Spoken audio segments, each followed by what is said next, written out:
We're in the first week of our series, Come to Papa, encountering the Father that heals our deepest pains.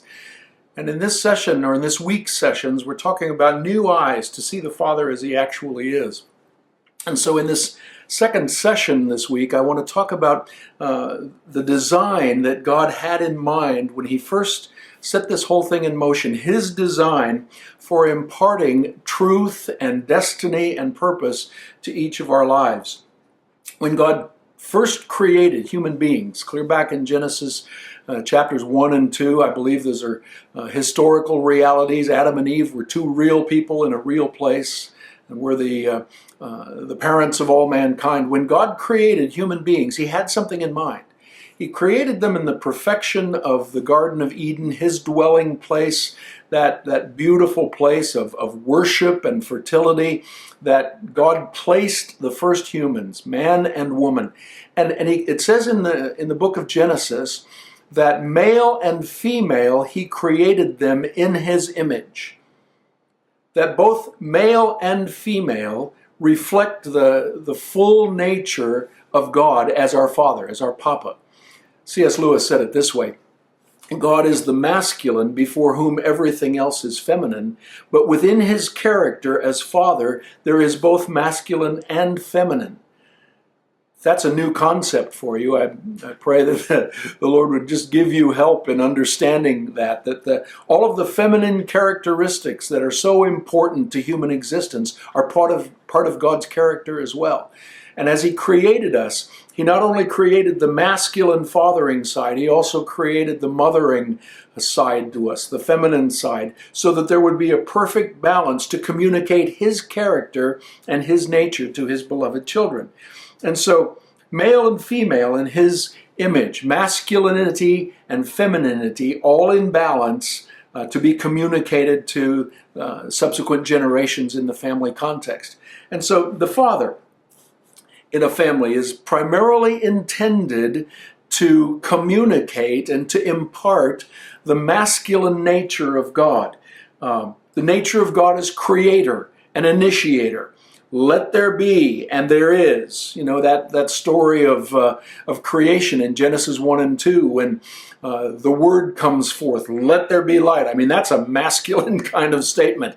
He speaks and it happens. There's a strength to that. He's the namer, he's the lawgiver, and he's the disciplinarian, among so many other traits that are part of his masculine nature.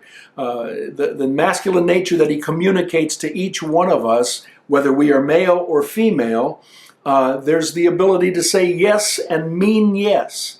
There's the ability to say no and mean no. There's the ability to have a good balance between those two, to where we are led and disciplined by the character of God and the reality of right choices in certain situations. All of those are masculine kinds of traits, and they're represented by the role that the father was intended to play in our home. And there's a need for balance. The father also needs to have a feminine side. There needs to be an ability on the father's part to be affirming and to be compassionate, to be understanding, to come around a son or a daughter, put their arm around them, say, you know, I understand what you're going through. And it's that tender side of the father's heart that is so often absent because there's not an adequate balance in a human father, even as there is in God our Father. You know, it's interesting. God is not only named Father, or Papa as I like to call him, but there's also a wonderful name of God that's revealed in the Old Testament, and that is El Shaddai. And it means, among other things, it means the many-breasted one, the one who gives nurture and the one who gives comfort. And so that feminine characteristic of God's nature is fully included in him, and the masculine side was intended to be communicated to us primarily through our earthly fathers. The mother primarily models the feminine side of God. And again, I say primarily, not exclusively, but primarily. The nature of God as comforter, as listener, as healer. How many of us know that, remember perhaps when you were young and you fell down and skinned your knee or bumped your elbow or something, and probably the first person you ran to was mom, because she was there to comfort and to put something on that scrape so that it would feel better. And I have deep and wonderful memories of curling up next to mom in that big overstuffed chair in our living room and snuggling in to read stories when I was a child. And that place of comfort and security that is so powerfully exemplified by the mother in the home in God's purposes. Not everyone grows up with a mother like that, but that doesn't translate to an accurate representation of God. He is that kind of comforter, that kind of healer. As a matter of fact, one of the names of the Holy Spirit is the Comforter. And so he is the communicator of that feminine side of God's character and nature. But the mother is also called to live in balance. She needs to have a masculine side as well, the ability to say yes and no and mean it. The ability to have self-control, the ability to be firm in discipline if the situation demands it. So many situations where I've heard people give the painful story where mom was so compassionate, but never the disciplinarian, and that fell to dad when he got home from work. And so there was a breakdown in the perceptions of who the parents were. Mom was this nice person, and then when dad got home, he had to administer the discipline. And that's an unfortunate confusion there. Mom needs to have that kind of strength of character as well, to say yes and no, to be able to have self-control in all things, and to be able to administer discipline if it's needed in the situation. So father and mother, living in partnership to communicate and to model the Father's love. Now, in the notes that you have with the course to download, there's an illustration that I want to give.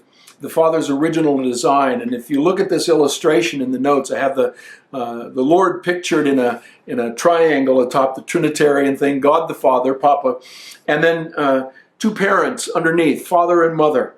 And the masculine side of truth and identity, destiny, kindness, faithfulness, and love in perfect balance. And Papa is revealed through the human father that communicates those kinds of things. On the other side of the picture is the mom, the feminine side, truth, identity, destiny, goodness, kindness, faithfulness, love, and in perfect balance. And so the two of them together were intended to communicate to the child those realities of the character of God, an accurate representation of who God is. That was God's plan from the very beginning. And that under that, there would be a multiplication to the children that would come into the picture. That as the children were born into the family, that masculine side would be communicated and imparted to the children without distortion. And the feminine side would be communicated and imparted to the children without distortion, so that the generations would grow in the knowledge of God and in understanding His ways and His purposes.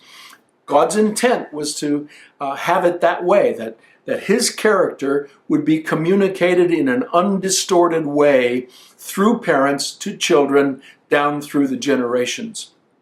Now, because God created us with this amazing reality called free will, His desire was that we would love Him. And in order to love someone, there has to be the choice to act in ways that are not loving. There has to be the option to choose not love instead of love. And so when Adam and Eve chose to look a different direction for their fulfillment, we'll talk about this in the next session, there was a distortion that came. But God's intent, God's purpose, was that through the freely chosen love of human beings, they would honor Him and communicate His character in an undistorted way to their children. And His purpose established in that kind of way. That was the setting. He gave them the perfect environment and said, if you will walk in my ways, if you just not listen to the evil one, I will give you everything you need, and my character will be communicated down through the generations to 1,000 generations of those who love him and bless him. And so in our next session, we'll talk about what happened when distortion entered the picture. And so as you consider this, consider these things. Reflect on the people, both male and female, who have exhibited godly character in your lives, and give thanks to the Father for them. Consider perhaps even communicating with them and telling them thank you for the times in your life when they communicated accurately the character and the nature of God as they related to you. Remember those people, give thanks for those people, and maybe drop them a line, drop them an email or a text, or somehow communicate that you are grateful for their input in your lives. And then secondly, give thought to this. How is God's masculinity and his femininity expressed in your life? How would you assess the quality of balance of these traits in your life as you experience and observe them? Just take a time to reflect on your own life, your own existence, the character traits of masculinity, strength and consistency, the ability to say yes and no and mean it, the ability to exercise self-control. All of those things are masculine characteristics. How are they expressed in your life?